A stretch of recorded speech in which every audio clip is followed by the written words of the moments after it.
Je vous jure, je n'ai pas tourné cette vidéo en plein mois de juin.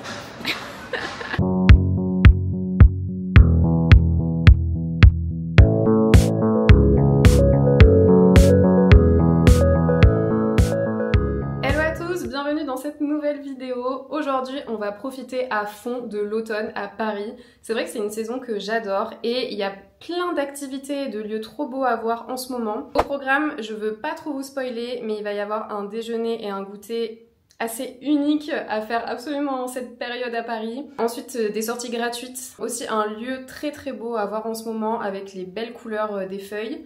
Et une boutique, et pour finir un super resto pour se réchauffer. Et voilà, et en plus aujourd'hui il fait un temps fabuleux, vraiment je comprends pas, il y a quelques jours il faisait super froid et là il fait grand soleil, ils annoncent 22 degrés. Incompréhensible, mais en tout cas c'est trop cool, je vais pouvoir bien profiter de la journée. Ouais, c'est ma nouvelle caméra donc je suis pas encore hyper à l'aise pour savoir comment ça fonctionne et tout.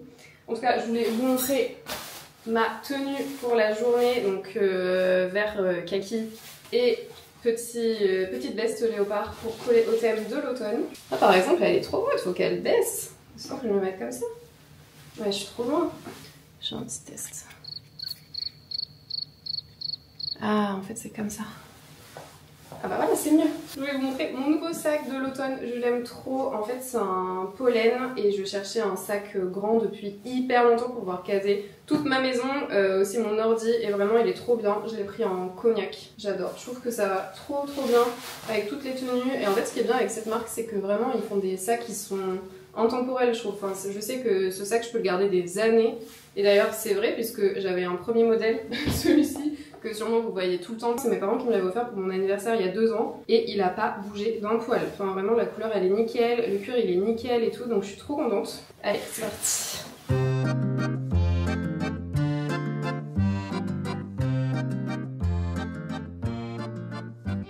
Donc pour le premier spot, on commence par le déjeuner parce que là il est 11h30. Je vous emmène tester une adresse que je voulais faire depuis grave longtemps. Qu'est-ce qu'on mange en automne? Des cinnamon rolls.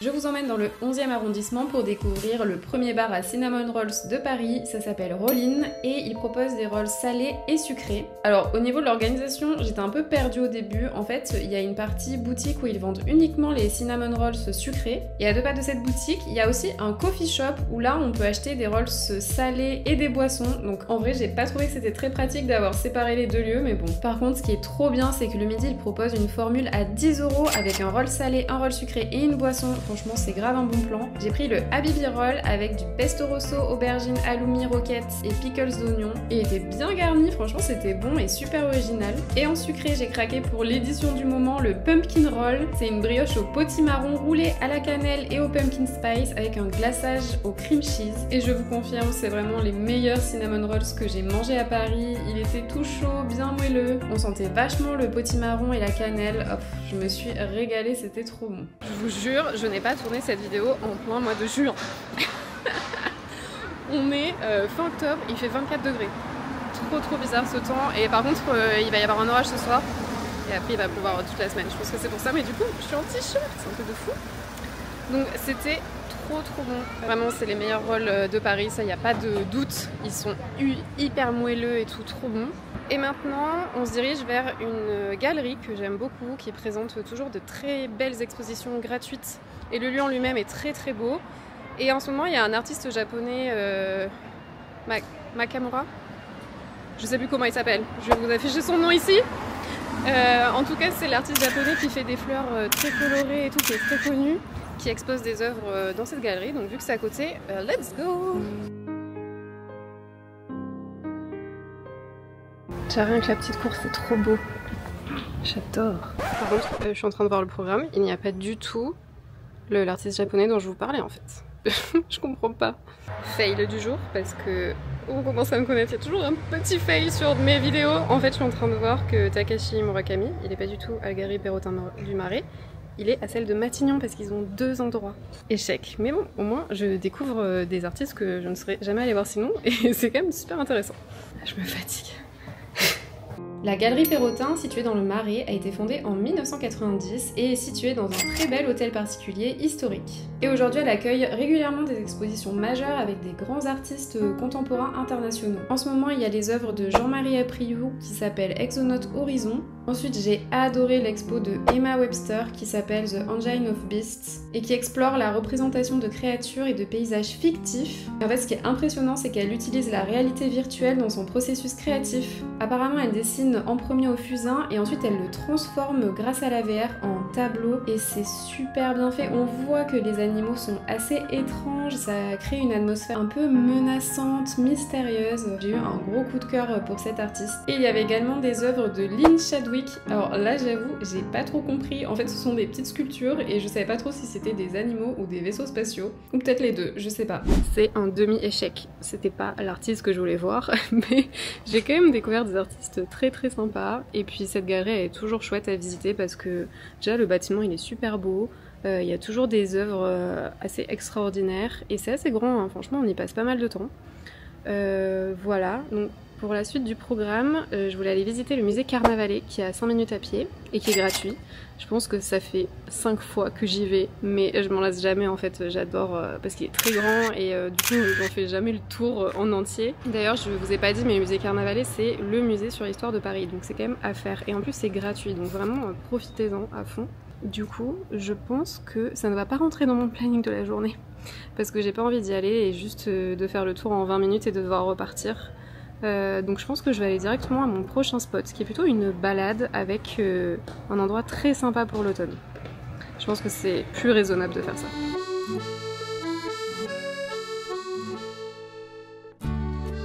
Alors je suis arrivée à Montmartre pour aller voir un des plus beaux spots de l'automne à Paris.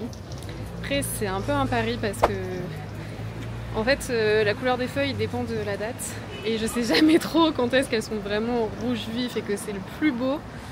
C'est peut-être un peu tôt dans l'année, j'espère pas, sinon vous allez dire cette vidéo c'est full fail. Donc je croise les doigts, on va voir. Je crois apercevoir un petit bout de rouge là-bas, peut-être que ça va être bon. Ah, il y a le petit train, trop mimi. C'est magnifique là. Trop beau, j'aime trop.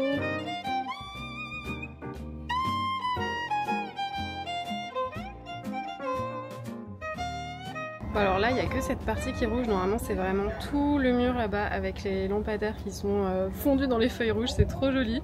Donc j'ai un peu de chance, mais je pense que vous pouvez encore attendre peut-être une dizaine de jours. Quoique, quand la vidéo sortira, à mon avis, ce sera bon. C'est trop beau!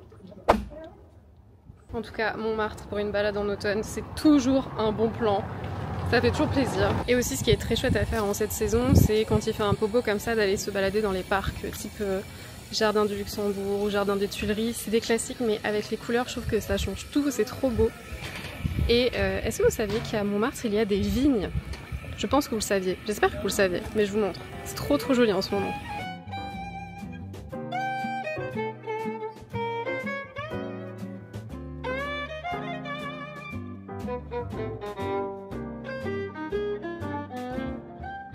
Trop drôle parce qu'il y a des Canadiennes du coup qui m'ont arrêté pour me dire « Ah mais elle est minuscule votre caméra, elle est trop bien et tout !» Et du coup j'aurais dit « Oui, regardez, c'est la nouvelle DJI Pocket Osmo 3 !» J'ai fait grave la pub pour DJI. Je viens très rarement à Montmartre, j'avoue, parce que déjà c'est super loin de Montreuil. À chaque fois que je veux venir ici, j'en ai pour au moins 1 heure de trajet, oh non, 50 minutes de métro. Du coup c'est pas forcément le quartier où j'ai le plus de bonnes adresses et tout. Et en plus, le fait que ce soit ultra touristique, j'avoue que moi c'est un peu ce que j'évite. Enfin, je pense que vous l'avez vu dans mes vidéos. J'essaie vraiment de vous montrer des coins un peu plus secrets, qui ne sont pas forcément ultra visités. Enfin, c'est le but vraiment de ce que je partage sur mes réseaux. Et là, je vous emmène dans un square qui a une des plus belles vues sur le Sacré-Cœur et qui est pas forcément ultra connu en plus. Je sais pas trop pourquoi, genre même les touristes ils connaissent pas trop.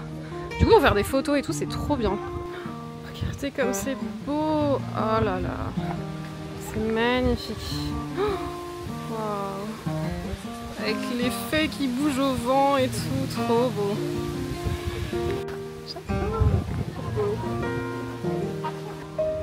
Regardez, il y a des arches du coup. Voilà, elles sont pas encore rouges. Pour le coup, celles-ci, elles sont toujours bien vertes. C'est tellement beau.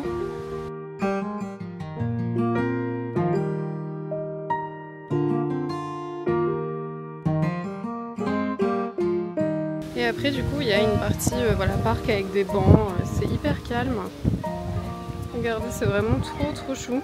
Du coup je suis un tout petit peu en avance pour mon rendez-vous d'après qui est le café insolite de la journée, très insolite. Et j'ai pris mon bouquin donc je pense que je vais lire. J'ai toujours mon bouquin sur moi. En ce moment je lis la série de Lucinda Riley, Les 7 sœurs. Ça c'est le tome 3. Et je sais pas si vous connaissez, en fait c'est 7 sœurs qui ont été adoptées par un milliardaire en fait et qui est décédé malheureusement et qui leur laisse des indices en fait pour qu'elles retrouvent leurs origines parce qu'en fait quand elles étaient petites il leur a jamais dit ni d'où elles venaient, qui étaient leurs parents, ni de quel pays elles venaient et en fait chaque tome ça parle d'une des 7 sœurs et du coup chaque tome nous emmène dans un pays différent et vraiment au début j'étais un peu sceptique parce que je trouvais que c'était un peu niais, désolée de dire ça. Et en fait à chaque fois je me prends une claque et ça prend une tournure plus du tout niaise et en fait je suis accro, vraiment c'est trop bien. Donc il m'en reste 4 autres et voilà, je pense que je vais me poser et je vais lire ça avant d'aller boire un café.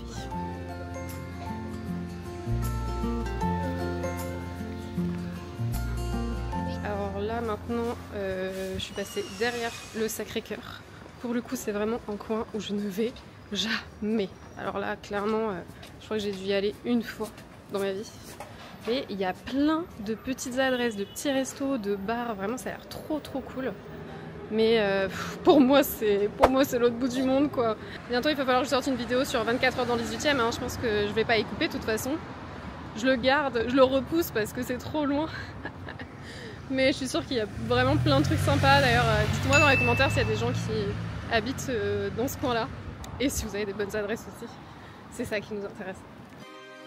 Je vous emmène au Café Contresort à Paris qui est un lieu unique, inspiré par l'univers de la magie et de la sorcellerie.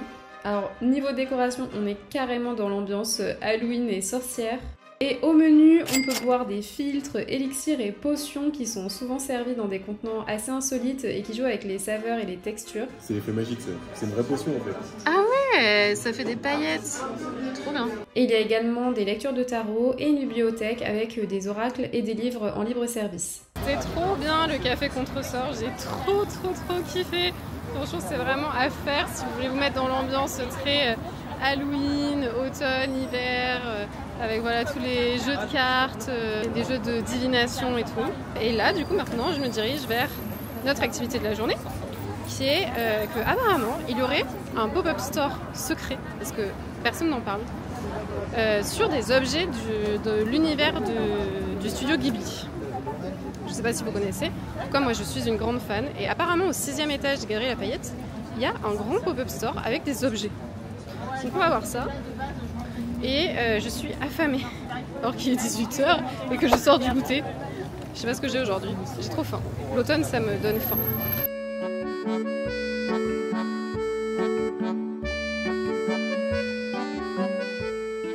Direction le 6e étage, on cherche, on est à l'affût, faut demander à quelqu'un. Je le vois. Oh, mais c'est genre juste ça? C'est juste le mini comptoir?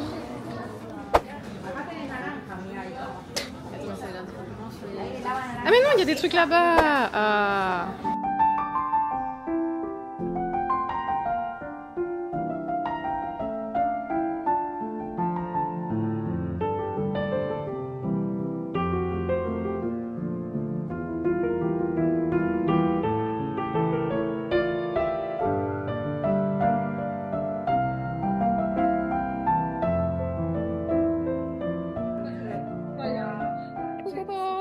Trop mimes.